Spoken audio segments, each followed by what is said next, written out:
Welcome to the Resilient Performance Podcast. I'm your host, Doug Kachijan, and today I'm joined by Allison Gruber.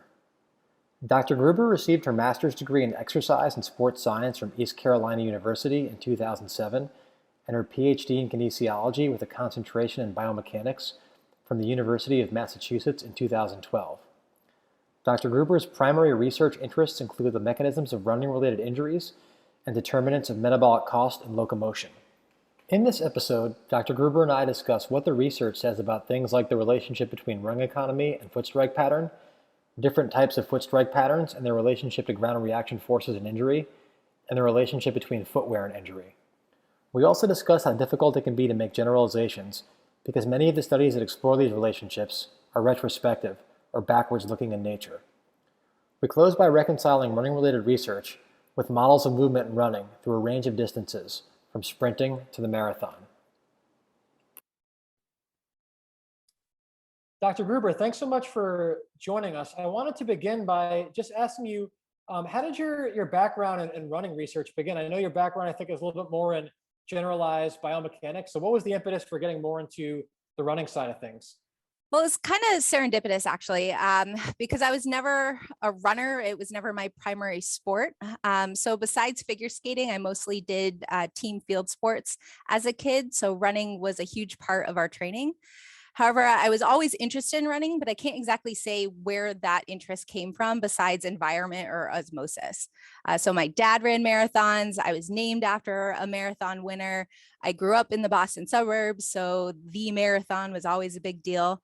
But there was just some influence there that made me want to be a runner when all of my sports as a kid ended. So the unfortunate part is that every time I tried to be a runner, I was only able to last about a year before some injury came on or poor work-life balance kept me away from exercising completely. So part of my interest in injury comes from personal experiences of always being the kid on the team that was injured. But I also had my mom as my kind of on-call physical therapist. So I just got an interest in the injury component from her. And I always wondered why I was the one getting injured. I mean, the training that I did was the same as the training of all my teammates. But now kind of knowing what I know now, looking back on it, I kind of wonder was it the fact that I had field hockey practice for 2 hours and then I went to the rink and skated for 3 hours, that sort of kind of combination. I don't know, but I was the one always getting injured and I didn't understand why. And the research part of it, I was also due to a number of serendipitous events, in particular meeting one of the leading researchers in running biomechanics, Professor Joe Hamill. I met him as an undergraduate in UMass Amherst and ended up working in his lab, and the rest is kind of history from there. Oh, that's really cool. So your mother was a physical therapist then? Yeah, she was the director of rehab services at Newton Wellesley Hospital in Newton, just outside of Boston. And Okay, she well, did some yeah. medical coverage for the marathon as well. So that was very cool. Well, I know for the clinical people listening, there's a lot of us who, work with patients or athletes where they only get injured when they run. So I think it's going to be a very relevant conversation because I think we all have some ideas about what contributes to running and injuries, but you've done the research. So you can kind of separate what we think from what we can really definitively prove. And, as with any conversation, I think it's important to start by defining some key terms, just so we don't make any assumptions about those key terms that we use going forward. So I want to go over a couple of these parameters. And the first one, if you wouldn't mind defining it, is just what does running economy mean to you and to how it's defined in the research? Sure. Okay, so running economy refers to the metabolic energy consumption during running, which we estimate from how much oxygen we're breathing in, as well as how much carbon dioxide we're breathing out. So it's different from VO2 max in that running economy is measured at submaximal speeds or submaximal conditions, whereas the VO2 max is measured over incremental bits of speed and intensity. It's really measured at the maximum. So for running economy, lower is always better. So if you have better running economy at the same speed as someone else, that means you're more likely able to run longer or faster with the same effort as the person who's less economical. All right, appreciate that. So the next one would be foot strike patterns. And it might sound obvious, but between, rear foot strike, forefoot strike, midfoot strike, how is that, how are those parameters defined mechanically in the research? Like what is the point at which something becomes a forefoot strike versus a midfoot strike versus a rear foot strike?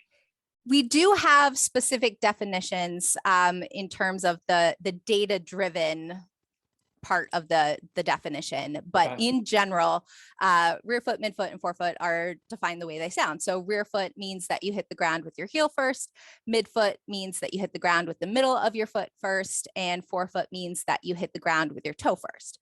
However, there are some differences in opinions of those details. So for example, with midfoot, the whole foot needs to hit the ground at the same time versus hitting the ground with the middle of foot and then the heel or the toes comes down after. So whether or not both of those is a midfoot is kind of discussed or might be differentiated in some papers, but not others.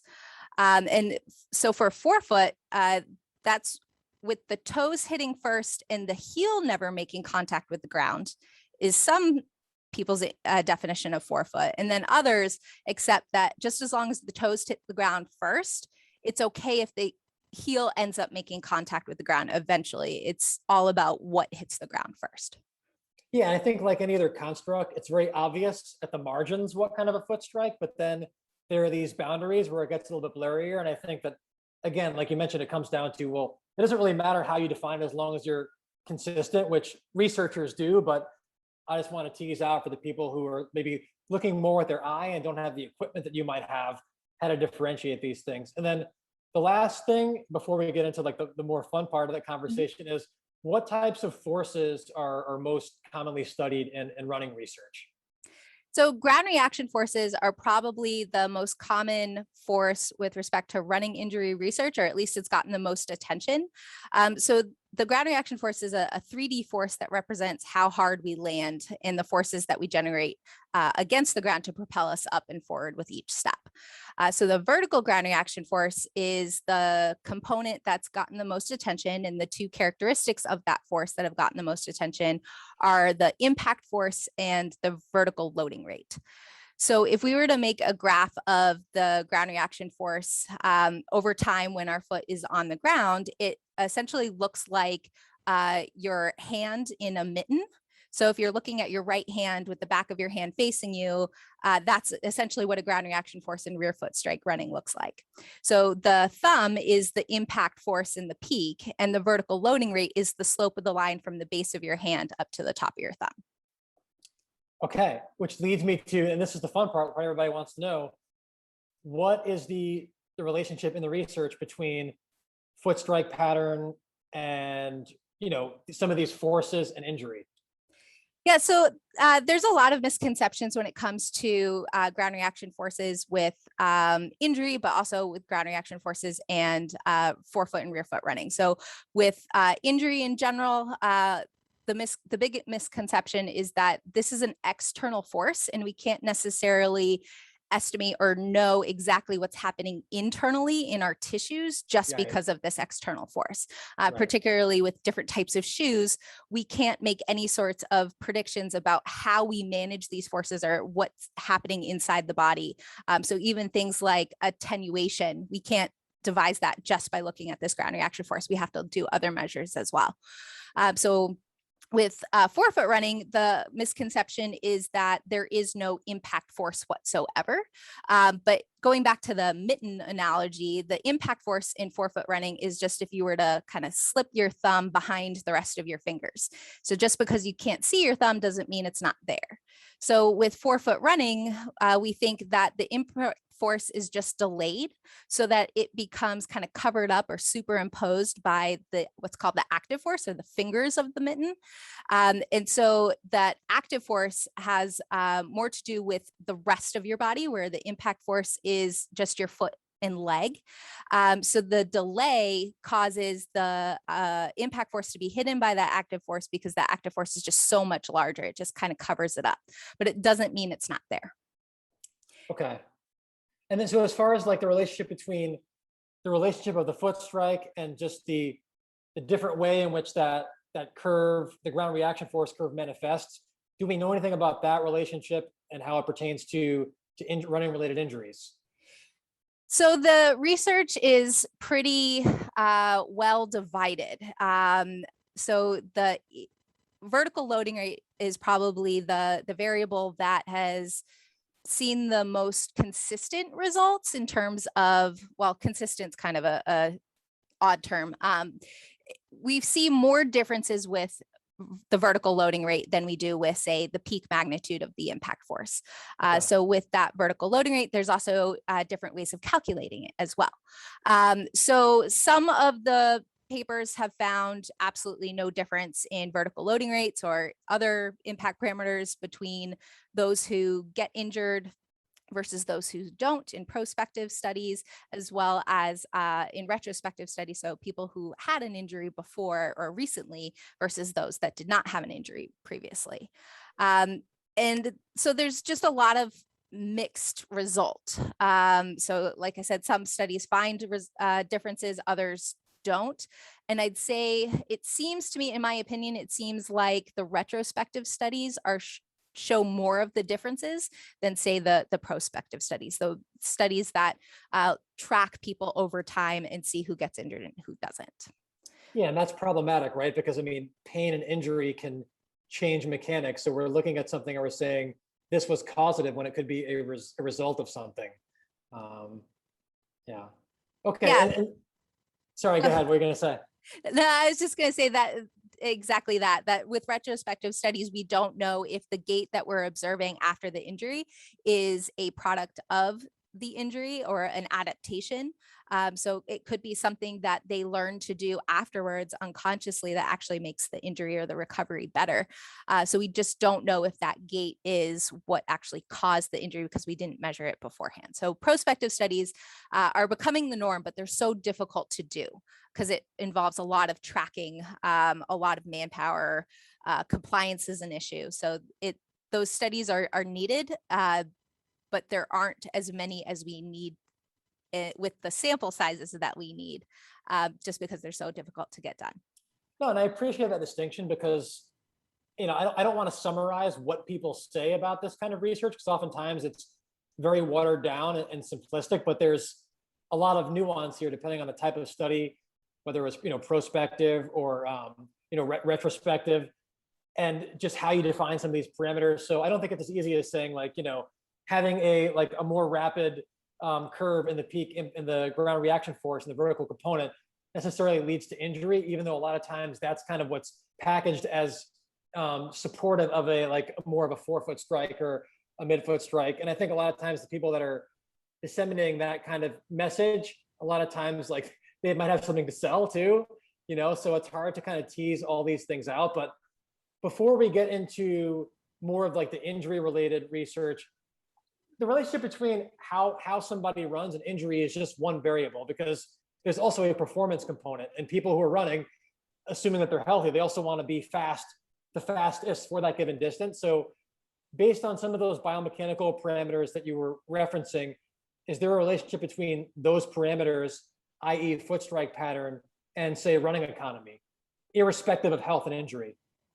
Yeah, so well, as before I jump into the running economy by itself, there does seem to be a trade-off between variables that improve performance and variables that we think reduce injury. And Okay. I am saying we think reduce injury, but just because regardless of whether it's ground reaction forces or some other variable, the results are fairly mixed. For every one study that says, yes, this variable relates to injury, there's another one that says that it doesn't. So Okay. there's a lot of mix, but also a lot of trade-off between running economy and injury.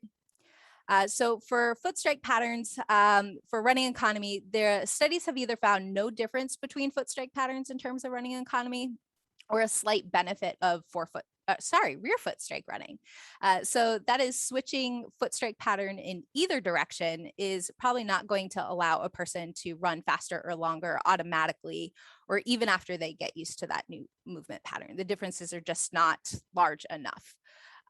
So these studies are studies that looked at differences in foot strike pattern when whatever is or is not on the feet is constant, because as soon as you take the foot off or the shoe off the foot, you're changing the mechanics of the runs, particularly the mass of the thing that you're swinging in the air, the leg.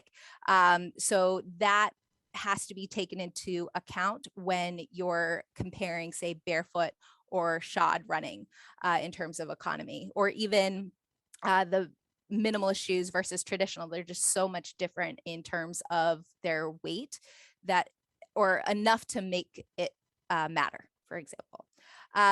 So one of the interesting things that I found was that with forefoot strike running, there was a higher rate of carbohydrate oxidation. So that means essentially how long it's going to take for someone to hit the wall. So in forefoot strike running, you're going to hit the wall faster, at least in my data, at my speeds that I measured. So a forefoot strike runner is essentially going to fatigue sooner than a rear foot strike runner. Okay. I mean, and that kind of makes sense when you look at like a sprinter compared to a distance runner, and you don't see any elite sprinters who rear foot strike, but you see some elite distance runners who do rear foot strike. So, but then it's like in the middle distance, like say like the 800 or the mile, that's maybe where it gets trickier, because you have people who maybe are a little bit more speed based versus a little bit more endurance based, and both approaches can work. And that's where to me it gets really interesting. So any thoughts on that? Because again, at the margins, it's very obvious like where a forefoot strike would be efficacious versus a relative rear foot strike. But what about like when you're more in the middle? Do we have any data on, what like more middle distance type runners might gravitate to from a running economy standpoint? Yeah, well, in terms of, say, performance and top finishers.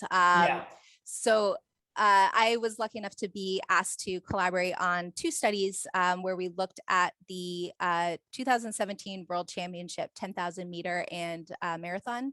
So Brian Hanley asked me to collaborate on those two studies. And in the men's 10,000 meter, everyone was either a forefoot or a midfoot striker.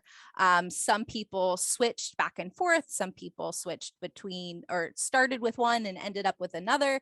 But there was no rear foot striking in the men's 10,000 meter world championship, IAAF world championship. But even within just the two foot strike patterns that we observed, there wasn't a consistent enough difference between the finishers in terms of their foot strike pattern, but also the speeds that they ran, their splits. I mean, they were so well grouped together that we couldn't come up with a clear conclusion on whether foot strike pattern mattered. But also rear foot strike was not part of that small sample. So in the marathon, we saw something very different. We saw most runners, just like as you would expect, just based on proportions of who runs with each foot strike pattern in the general population. We found that most of the men and women top finishers were running with a rear foot strike pattern. And what distance was that? The marathon. Okay, got it. Okay. Yep. So in the marathon, we saw more rear foot strike runners at multiple points in the race. So the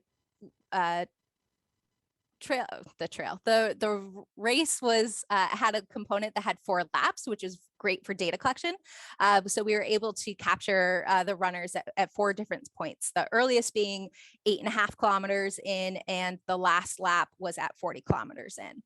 So between the first and the last lap of this race, we saw a number of the rear foot strike runners, they stayed rear foot strike on the most part, and the midfoot or the forefoot strike runners switched, and they also were slightly asymmetric. So we see more asymmetric. So one foot's doing one thing, the other foot's doing something else in the less elite or more recreational type races. But regardless of the marathon, half marathon, or the level of the competitor, we tend to see more rear foot striking, and those who are mid or forefoot striking tend to switch to a rear foot by the end of the race.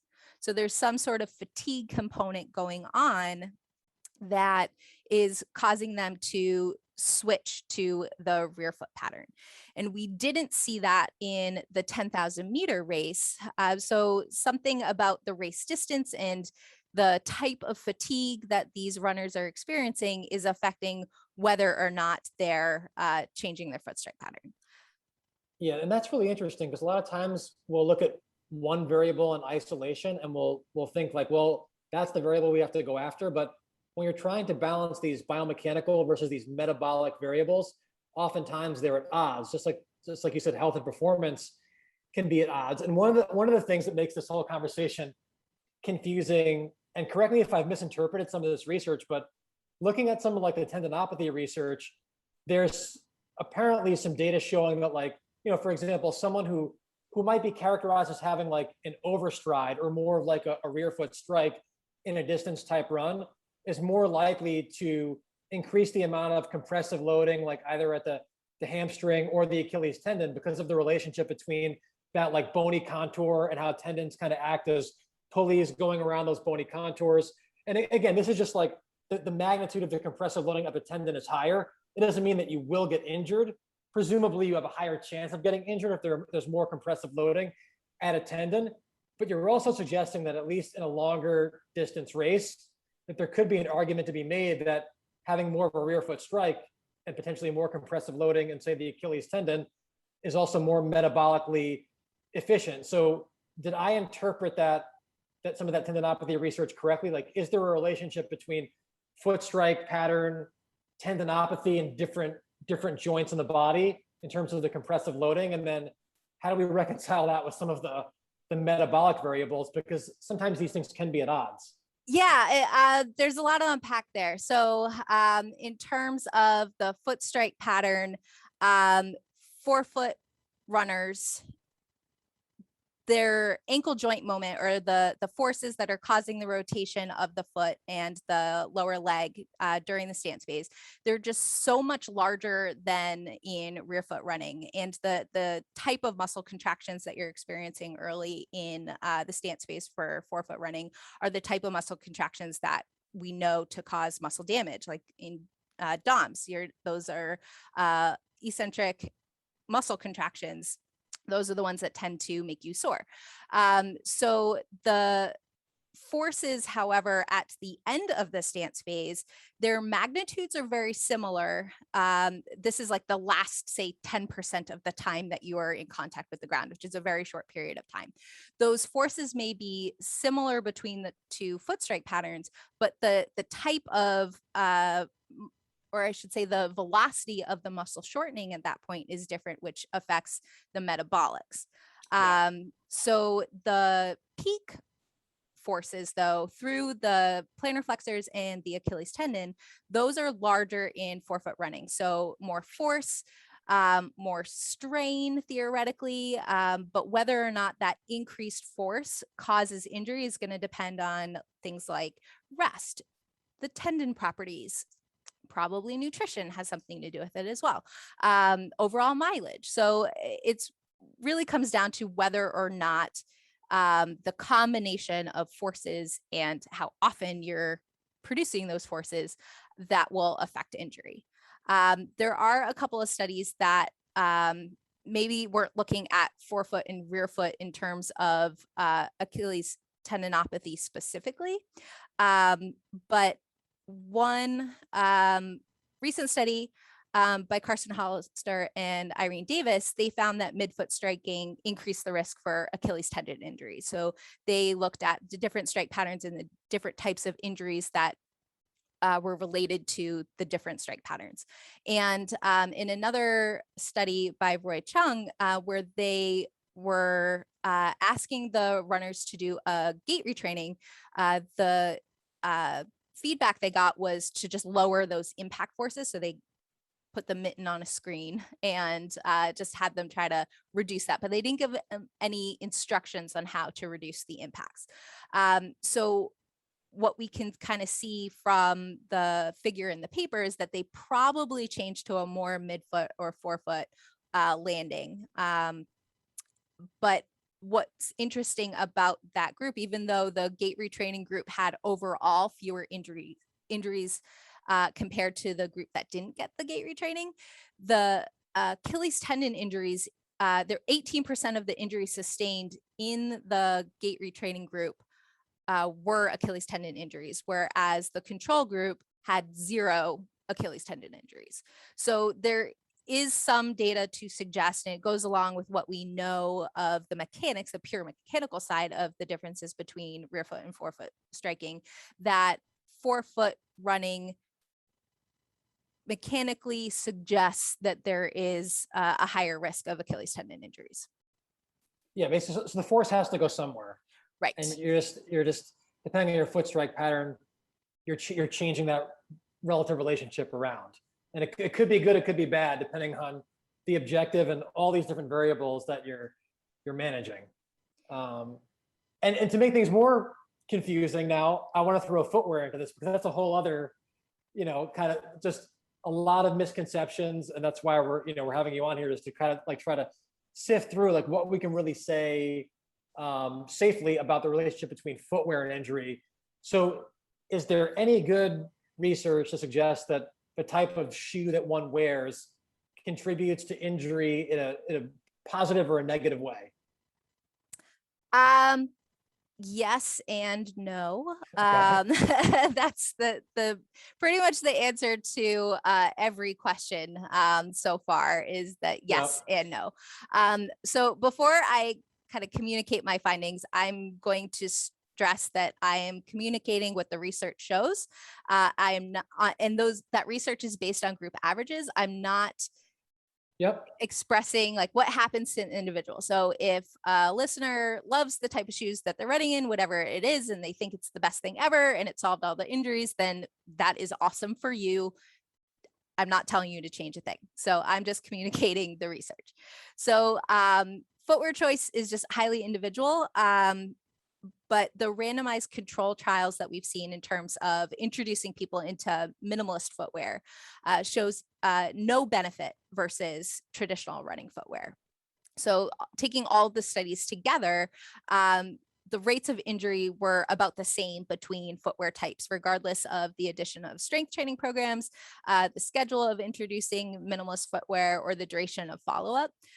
So very similar to the foot strike pattern issue is that the footwear may not necessarily prevent an injury per se, or at least with minimalist shoes, probably because minimalist shoes cause people to run with a different foot strike pattern. So there's this footwear foot strike pattern interaction that, at least with minimalist footwear, might have something to do with the differences in injury rates, or even the differences in what injury you're susceptible to.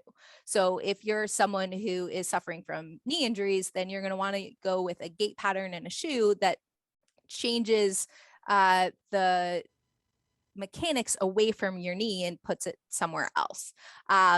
In what we know about people switching from rear foot to forefoot or vice versa, when you take, say, mechanical effort away from the knee, you have to put it somewhere, and that tends to go to the ankle. So that might have something to do with the Achilles tendon injuries, but it's just a caution that you might be relieving pain somewhere, but you might be subjecting something else or some other location to a different set of forces that it might not be used to, or your particular anatomy is okay with that, or it might not be okay with that. So unfortunately, we don't have a very clear answer. We can just say, mechanically speaking, effort goes from the knee to the ankle, or ankle to knee, or something like that. In terms of maximalist shoes, we need these randomized control trials where we randomly assign people to a footwear group or a gait retraining or whatever it is, and then have another group that just has no intervention, no change. So with the maximalist shoe study, there haven't been enough randomized control trials to really come up with anything very clear. We have some, and it's increasing over the last couple of years, mechanical data to help us to get an idea of what would happen with those randomized control trials. But we still need those randomized control trials to really tell us anything definitive. There was a great study that came out last year that looked at hard versus soft cushioning. So the shoes were identical except for the material in the midsole. And this study was with over 800 people. It was by Laurent Malisu.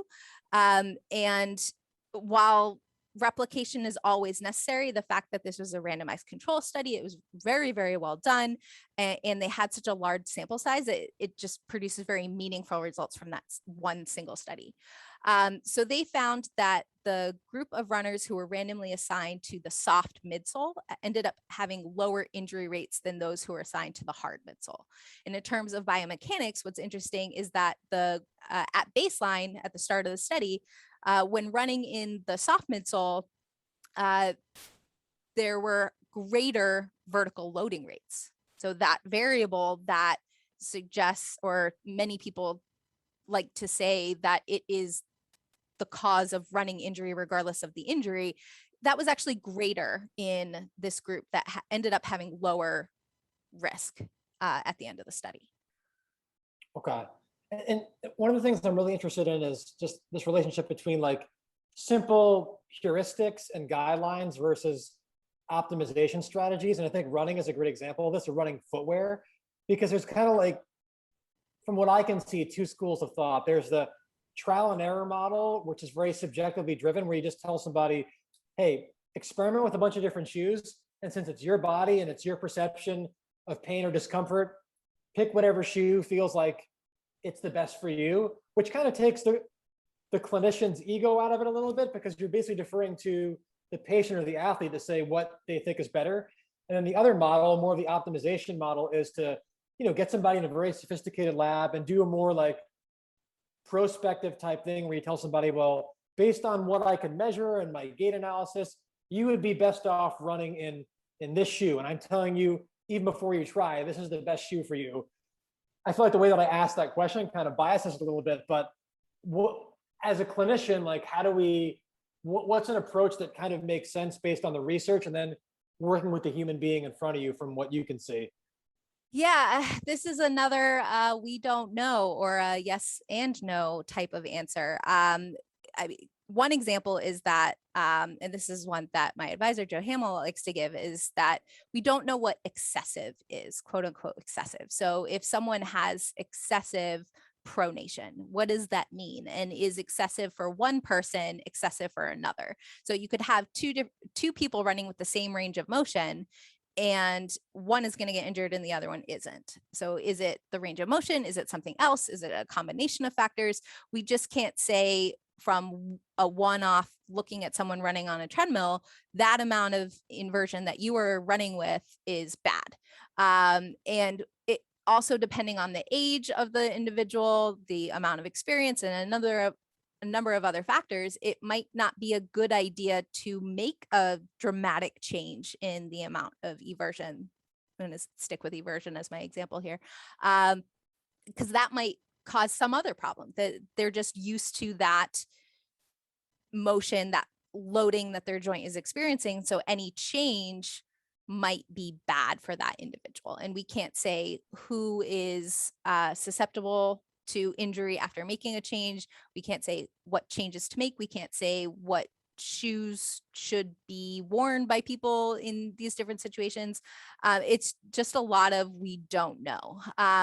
But of course, there are things that are just dramatically bad. And that's the things that we need to fix. So so my recommendation would be, if someone comes into a clinic or comes into one of the footwear stores that has the treadmill and they watch you run, small changes or small things are probably things that we should leave alone. Big dramatic gait differences that just seem like they're going to cause a problem, those are the ones that we should be paying attention to. But in terms of what you were saying with regard to comfort, there is a study from 2001 by Anna Munderman. This is a study that I don't think enough people know about. She looked at military personnel, and they were randomized into a group that was assigned a shoe insert. So this is more inserts than footwear. but it's military and they were wearing their boots. So couldn't really change to a minimalist or a maximalist or whatever for them. So they had the shoe insert group and the control group. And what was really interesting about the shoe insert group is that they had, they could select one of any 6 shoe inserts that were available. And these were all commercially available shoe inserts. They differed by shape, hardness, and elasticity. And the one that they were assigned was the one that they found most comfortable. And everyone that was in the shoe insert group or randomly assigned to it before they made their selection on comfort, they all rated the boots without an insert being less comfortable than any of the inserts. So first, adding an insert made the boots more comfortable, but then they were assigned to a specific insert just based on which one they felt was more comfortable. And so all of the subjects in this group were wearing different inserts, or there was no dramatic difference in the number that selected A versus D shoe insert. So after 4 months, the experimental group had lower rates of injury than the control group or the group that had no inserts. So is it an insert thing or is it a comfort thing? I like this study because it really stresses the comfort and the personal choice, because, you know, running with whatever shoe feels best, I think is the recommendation that I would give. And I think this study really helps to support that. Okay. So, I mean, we're unpacking a lot here. Yeah. But before I get on to like the really like practical takeaways, is there any kind of predictive research that's solid enough to say like, okay, if you do this, or if this mechanical phenomenon is observed, it will have a very obvious effect on performance or health? And that could be at high or at low speed running. Are there any like something that's close to an absolute where like, if you observe this, chances are something really good from a performance standpoint is going to happen, or something really bad from an injury standpoint is going to happen? And again, it could be at slow speed or high speed running. And if the answer is nothing, then maybe it's nothing. Yeah. Yeah. So in terms of performance, there are things that we know will improve someone's how they feel, their running economy almost immediately. And those are these like technical things like jumping up and down less, so less vertical oscillation, how you swing your arms, the angle of your leg at contact, the velocity of your knee as you swing your leg through during the swing phase. But Steve Messier told me about a great study that he did where they had people train in front of a mirror. So they were running on a treadmill in front of a mirror. And by the end of however many weeks it was that they were doing this training, they changed their gait from something that didn't look like great running mechanics to something that looked like great running mechanics. And there was no difference in running economy from start to finish. So there's something to say about how we run now is the best that we can do now, whatever we habitually select for running economy is probably the best that we do now. And then any changes that we make will have an initial decrease in performance or an increase in oxygen consumption. But over time, after we get used to that pattern, it'll normalize, but probably just back to where it was at the same fitness physiology level. A lot of these more minute changes like a foot strike pattern change isn't going to dramatically cut 10 minutes off of someone's marathon time, Right. for example. And, you know, this is where like there's a fine line between nuance and nihilism, and it gets kind of philosophical because, you know, it's mostly like a clinical audience or like a strength and conditioning audience where they're working in an applied setting.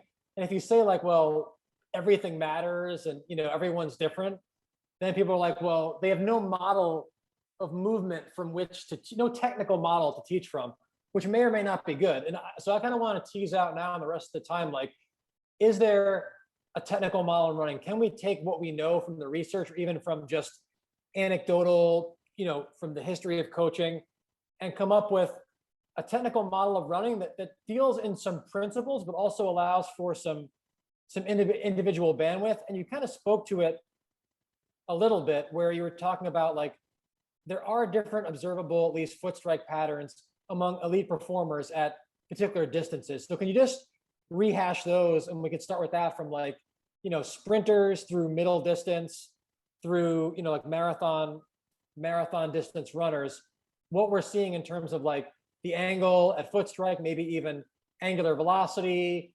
It could even be like, postural considerations, whatever we know about that, just so we can kind of tease out, okay, like here are some things that are commonalities among elite performers at various distances.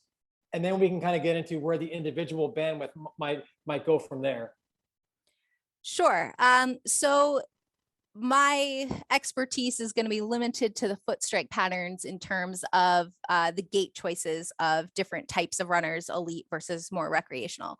And Sure. we do tend to see as people get more elite, but depending on the race, that there are going to be a higher proportion of midfoot and forefoot strikers in the marathon. But then like the paper I discussed earlier, the 10,000 meter world championship, there's just no rear foot strikers whatsoever. But in a high school race, even a state championship, you might see a rear foot striker, particularly maybe at the last couple of laps. So by saying that there's a higher proportion of mid and forefoot strikers in the elite marathon, that doesn't mean it's becoming a majority. And this is at the beginning of the race. And those runners tend to end up changing, some, but not all, end up changing to a rear foot strike pattern at the end of the race for, long distances, half and full marathon, and even ultra marathons as well. So there are technical models for running. So like I mentioned before, the bouncing up and down and other types of gait things, like having too much arm swing or too much upper body rotation. There are things that we can fix that will help running economy. And we know those as like a technical model, as you said. And for sprinting, we know the technical model is generating extremely large forces against the ground in the shortest amount of time possible and in the most optimal direction. The differences are in how individuals go about accomplishing the technical model. So for example, one of the primary reasons that Usain Bolt was the fastest man on earth was because he was so tall. So the way he accomplished generating large forces against the ground in the shortest amount of time possible and in the most optimal direction possible was because of his height, and he was able to spend a longer period of time on the ground because he had a longer stride length than his competitors, and that put him in a better location on the force velocity curve of our muscle contraction, so that he was able to produce more force per muscle fiber, if you will. So he just had this more effective push off because he was so tall. So he was almost an exception to the norm in terms of having a short contact time in sprinting because he was tall, but he was able to generate more force. And so the other parts of the technical component or the technical model for sprinting, he was able to accomplish. So there's just a lot of individual variation. And so there isn't necessarily, outside of that technical model, how we go about accomplishing things is very different. There's a lot of variability between individuals. As you get to the higher levels of competition, my personal observation, rather than what the research tells me, because there's very little research on experience levels, the runners become more homogeneous. So it's almost like a weeding out process in terms of gait as you get to those higher level competition. What else? Did I answer all of your questions? No, you did. And what's interesting is that, I mean, running is like a lot of other skills where I think you can even be a novice, not an expert. Like when you watch a good golfer versus a bad golfer, Right. there's just something that even an untrained eye Yes. can see the difference. And in a whatever, however you define good in a good runner versus a not good runner, regardless, it could be the same distance, regardless of whether that good runner is rear foot striking, midfoot striking. They just have a certain aesthetic quality to them that I think most people can kind of see the difference between like a gross disparity in skill level. But then again, just because we can see it doesn't mean that we can really quantify it objectively through research. And even more difficult, how do we actually like teach that as a technical model? Because some people just do things well because they do it well and they weren't necessarily taught. But because we're clinicians and coaches, we like to believe that we can influence these things, and sometimes we can and sometimes we can't. And that's where the stuff just gets really interesting, but also perhaps frustrating, because I think that we know what a good technical model looks like. And it's not this absolute thing where everybody has to be homogenous. There is, like you said, some individual variation or bandwidth. But as competitors kind of converge at the higher levels, there is less variation, even if that variation can be difficult to quantify in a very satisfying or definitive way. So I don't know if like I summarized that, but there's just I think you've given a lot to think about in a way that like you've made some very like principle-based statements, but you're also saying like, hey, we can't with 100% certainty make these predictive statements either. And it's, on the one hand, it's like it's not that satisfying, but that's the way it is. That's life. Like that's the reality of it. So I don't know if you have any like closing thoughts on that, but it's given me a lot to think about. Yeah, I mean, like you said, it's kind of like, good running gait when you see it kind of thing. But in terms of comparing less elite, but experience levels, like novice versus recreational, or recreational versus, non-elite or competitive or sub-elite, still very good, but not world-class Olympic level. They're just like in the injury research and the performance research, for everything that we identify as a difference, there's another study that shows the opposite. So for example, Reed Ferber's group found that competitive and recreational runners had distinct running patterns between those two groups. So within recreational runners, they were more or less similar. Within competitive runners, they were more or less similar, but they differed with key variables like pelvic tilt, knee flexion, and eversion. But then there was another study by Christina Grasta who found no difference between two levels of experience. And I believe this experience level was more on probably years of running and maybe mileage as well. But her interest was looking at variables that are related to injury, trying to explain or give some information on why novice runners get injured at higher rates than more experienced runners.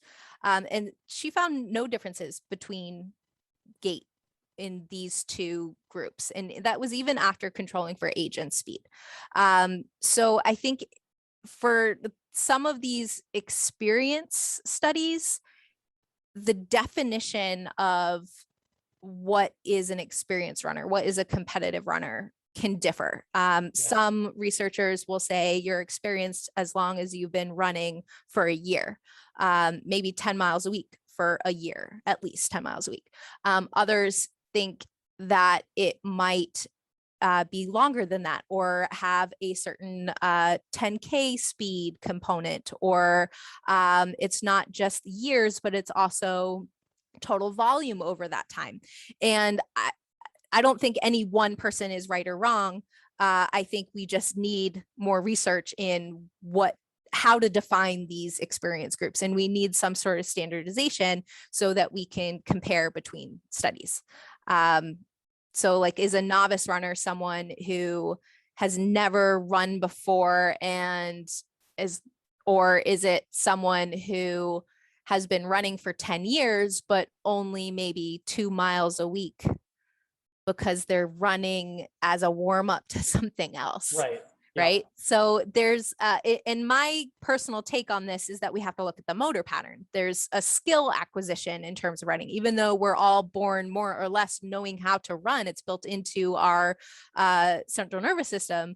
there's still skill acquisition. And the more practice that we get at running, the more that we do it, the better that we get at it. And we probably normalize to some sort of habitual movement pattern, which is an area of research now with respect to shoe selection. There was a article, and I think New York Times about that,